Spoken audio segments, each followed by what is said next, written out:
নমস্কাৰ বন্ধুসকল, আমাৰ জেবিটক চেনেললৈ মই জ্যোতিষ আপোনালোকক স্বাগতম জনালোঁ।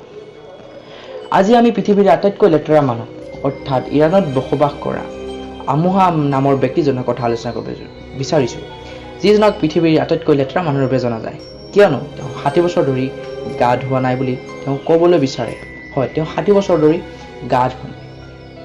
তেওঁৰ মতে হেনো গা ধুলে তেওঁৰ বেমাৰ হ'ব। আজি 60 বছৰ ধৰি তেওঁৰ গাত পানীৰ এটোপাল পৰা নাই, কিয়নো তেওঁ ভাবে তেওঁৰ গাত হেনো পানী পৰিলে তেওঁৰ বেমাৰ হ'ব। আৰু এই আমোহা নামৰ ব্যক্তিজনে খাদ্য হিচাপে দুৰ্ঘটনাত মৃত্যু হোৱা গেলা পচা জীৱ জন্তু খাই তেওঁ ভাল পায়। আৰু তেওঁ থাকিবলৈ তেওঁ নিজৰ ঘৰো নাই, তেওঁ কিছুমান গাঁতত এই আমোহা নামৰ ব্যক্তিজনে বসবাস কৰে। এই আমোহা নামৰ ব্যক্তিজনে চিগাৰেট খাই ভাল পায়, আৰু এই চিগাৰেটটো সাধাৰণ চিগাৰেট নহয়। তেওঁ সেই চিগাৰেটত তেওঁ জীৱ জন্তুৰ মল মূত্ৰ সুমুৱাই তেওঁ এই চিগাৰেট তৈয়াৰ কৰি তেওঁ চিগাৰেট গ্ৰহণ কৰে। গতিকে বন্ধুসকল, আজি ভিডিঅ'টো ইমানেই। যদি তোমালোকেও এনেকুৱা নজনা কিছুমান কথা জানিব বিচৰা, তেন্তে মোৰ এই জেবিটক চেনেলটো ছাবস্ক্ৰাইব কৰিব পাৰা। আৰু যদি ভিডিঅ'টো ভাল লাগে লাইক কৰিবা, আৰু তোমাৰ বন্ধুসকলৰ লগত শ্বেয়াৰ কৰা। তেন্তে আজিলৈ ইমানেই, বাই।